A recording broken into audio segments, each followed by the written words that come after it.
Here's the truth about marketing that no one likes to hear. It's this: it never ends.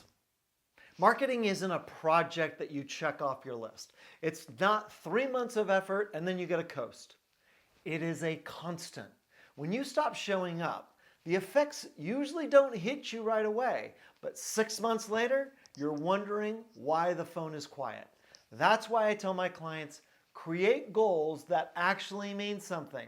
Then pick 2 to 3 actions that you can do consistently, not just when you're inspired.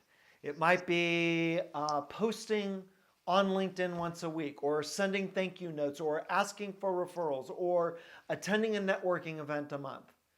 Most importantly, have a plan.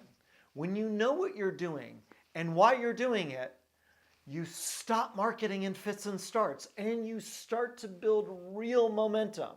So treat marketing like brushing your teeth. Small actions done regularly because it's going to keep things healthy. Stop and eventually you're going to feel it. But stay consistent and you'll never wonder where the next client is coming from.